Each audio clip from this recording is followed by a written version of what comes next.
మీ ఓట్లు బీజేపీలకు తాకట్టు పెడుతురు. అందుకే మీ పార్టీకి మీరు ఉంటే అది మీ ఇష్టం, కానీ ఆయనకి వేసిన మూసీలో వేసినట్టే. బీఆర్ఎస్ కు ఓటేస్తే అది మురిగిపోతుంది. అందుకే 10 సంవత్సరాలు మన ప్రభుత్వం ఉంటుంది. మన ప్రాంతం అభివృద్ధి జరగాలన్నా హైదరాబాద్ లో ఔటర్ రింగ్ రోడ్డు తెచ్చింది కాంగ్రెస్ పార్టీ. ఈ పక్కన అంతర్జాతీయ ఎయిర్పోర్టు నిర్మించింది కాంగ్రెస్ పార్టీ. మెట్రో తెచ్చింది కాంగ్రెస్ పార్టీ. ఐటీ కంపెనీలు తెచ్చింది కాంగ్రెస్ పార్టీ. ఫార్మా కంపెనీలు తెచ్చింది కాంగ్రెస్ పార్టీ. నగరానికి గోదావరి జలాలు తెచ్చింది కాంగ్రెస్ పార్టీ. నగరానికి కృష్ణా జలాలు తెచ్చి దాహార్తిని తీసింది కాంగ్రెస్ పార్టీ. అందుకే ఈ ఎన్నికల్లో కాంగ్రెస్ పార్టీని గెలిపించండి.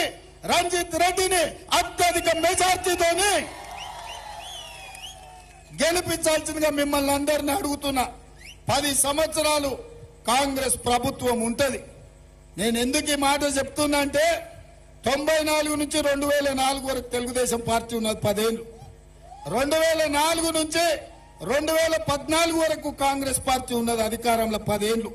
2014 నుంచి 2023 వరకు చంద్రశేఖరరావు ఉన్నాడు ముఖ్యమంత్రిగా 10 ఏళ్ళు.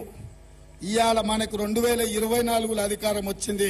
2034 వరకు మనమే ఉంటాం. ఎవడొచ్చినా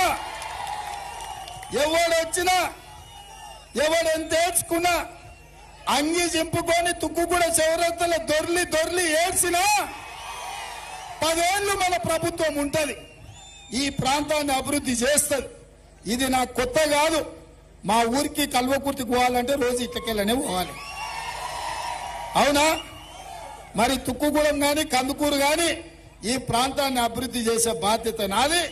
ఈ ప్రాంతానికి ఐటీ కంపెనీలు తెచ్చే బాధ్యత నాది.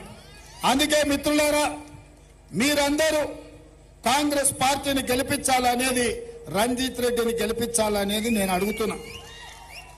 అయితే 2 స్లోగన్లు ఉన్నాయి. బీజేపీ ఏమిచ్చింది అని అంటే ఏమనాలి? ఉందానే? ఓ లక్ష్మణ రెడీగా పెట్టింది కదా, దీని పెట్టండి, దీని మీద గిట్ల పెట్టుకోండి. ఇంకోటి ఉంటే ఆ పక్కన పట్టుకోరు. అన్ని దిక్కులు ఉందమ్మా అది. అన్ని దిక్కులు అదే ఉందమ్మా. అటు కూడా ఆడబెట్ట, ఇక్కడ పెట్టు, ఆడ దీని మీద పెట్టు, దాని మీద పెట్టి పట్టుకో, ఇక్కడ పట్టుకో, ఇట్లా పట్టు. బీజేపీ ఏమిచ్చిందంటే మీరు ఇది చెప్పాలి. మోడీ ఏం తెచ్చిందంటే మీరు ఇది చెప్పాలి. రెడీనా? బీజేపీ ఏమిచ్చింది? మోడీ ఏం తెచ్చిండు?